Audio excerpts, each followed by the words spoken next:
السلام علیکم ورحمۃ اللہ وبرکاتہ۔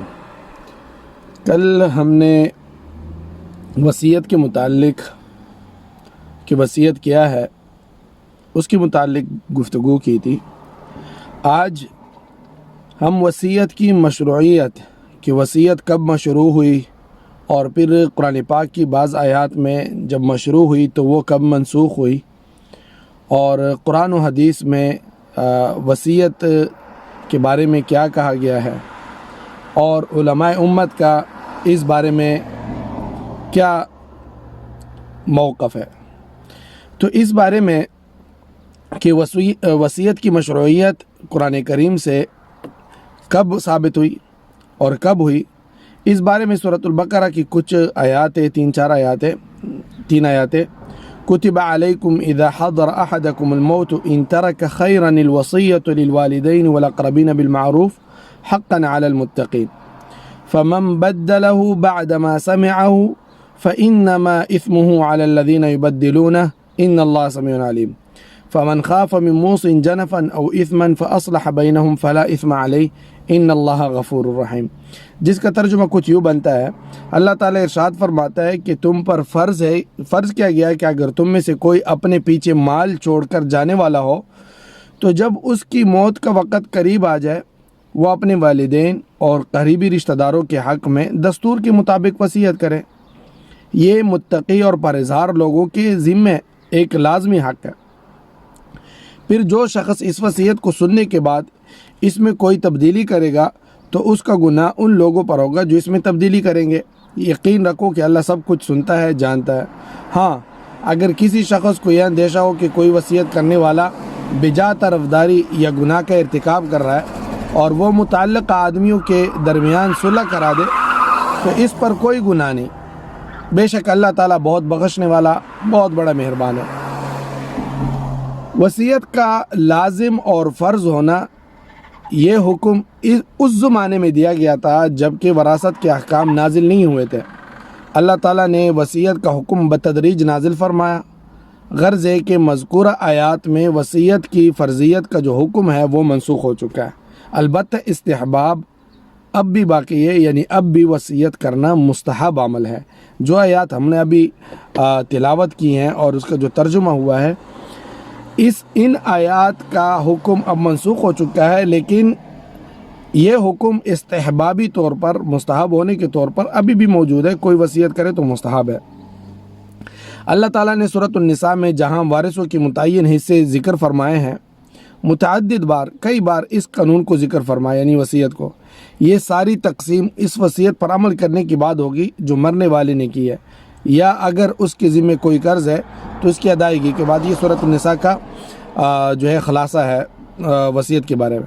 متعدد مرتبہ وصیت کے ذکر سے وصیت کی مشروعیت روزی روشن کی طرف واضح ہے۔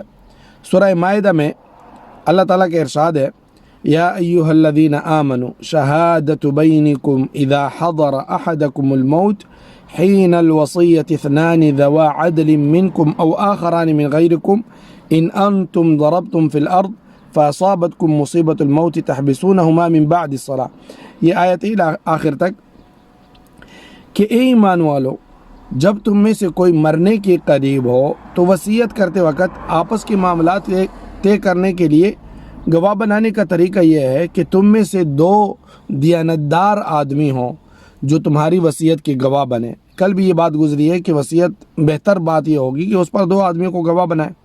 یا اگر تم زمین میں سفر کر رہے ہو، یعنی کہیں پہ سفر میں ہو اور وہیں تمہیں موت کی مصیبت پیش آ جائے تو غیروں یعنی غیر مسلموں میں سے بھی دو شخص گواہ ہو جائے۔ یہ سورہ مائدہ کی جو ہے آیت کا ترجمہ ہے۔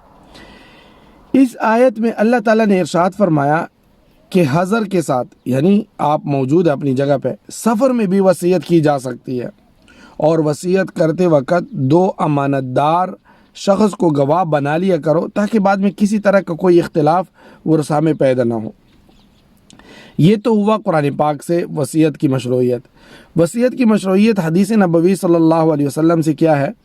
حضرت عبداللہ ابن عمر رضی اللہ تعالیٰ عنہما فرماتے ہیں، وہ روایت کرتے ہیں کہ نبی کریم صلی اللہ علیہ وسلم نے ارشاد فرمایا، کسی مسلمان کے لیے جس کے پاس وصیت کے قابل کوئی بھی چیز موجود ہو، اس کے لیے یہ درست نہیں کہ 2 رات بھی وصیت کو لکھ کر اپنے پاس محفوظ کیے بغیر گزارے۔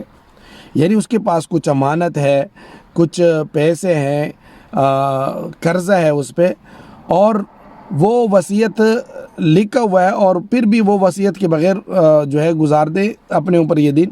یہ بخاری کی حدیث ہے، تو اس کو وصیت اس بارے میں لکھنی چاہیے۔ قرآن و حدیث کی روشنی میں علماء نے کہا ہے کہ اس سے مراد ایسا شخص ہے جس کے ذمے قرض ہو، یا اس کے پاس کسی کی امانت رکھی ہو، یا اس کے ذمے کوئی واجب ہو جس سے وہ خود ادا کرنے پر قادر نہ ہو، تو اس کے لیے وصیت میں یہ تفصیل لکھ کر رکھنا ضروری ہے کہ میرے پاس فلاں فلاں کے واجبات ہیں، فلاں فلاں کے جو ہے مجھ پر جو ہے قرض ہے اور یا امانت ہے، تو اس کو یہ جو ہے نا لکھنا چاہیے۔ یہ تفصیل لکھ کر رکھنا ضروری ہے۔ عام آدمی کے لیے وصیت لکھنا ضروری نہیں ہے بلکہ مستحب ہے، اور وصیت کی مشروعیت اجماع امت سے یعنی علماء کے متفقہ مشورے سے قرآن و حدیث کی روشنی میں پوری امت مسلمہ کی وصیت کے جواز پر اجماع ہے، اتفاق ہے۔ جیسے کہ علامہ ابن قدامہ رحمۃ اللہ علیہ نے اپنے مشہور کتاب المغنی میں جلد نمبر 8 صفحہ نمبر 390 میں وصیت کے جواز پر اجماع امت کا ذکر کیا ہے۔ تو آج کی جو ویڈیو تھی وہ وصیت کی مشروعیت قرآن و حدیث اور علماء امت کے اجماع سے کے ذریعے سے تھی کہ وصیت کا جو فرضی حکم تھا، واجب حکم تھا، وہ اب منسوخ ہو چکا ہے۔ کوئی کرنا چاہے تو یہ مستحب ہے، اور وصیت اب بھی کرنا چاہیے، اور ایسے بندے کو تو بالکل کرنا چاہیے جن کے پاس کوئی امانت ہے یا اس پہ قرضے وغیرہ ہے یا کوئی دوسرے حقوق ہے لوگوں کے، تو اس کو تو لازماً اپنے پاس وصیت ہمیشہ جیب میں ہی رکھنی چاہیے۔ اللہ تعالیٰ ہمیں سمجھنے کی اور عمل کرنے کی توفیق نصیب فرمائے۔ کل انشاءاللہ اسی سلسلے کی کچھ اور ویڈیو بنے گی، تو اس کو بھی انشاءاللہ دیکھتے رہیے اور اس کو شیئر کریں تاکہ جو ہے لوگوں کو بھی اس کا علم ہو اور لوگ بھی وصیت کے بارے میں جان سکیں۔ والسلام علیکم ورحمۃ اللہ وبرکاتہ۔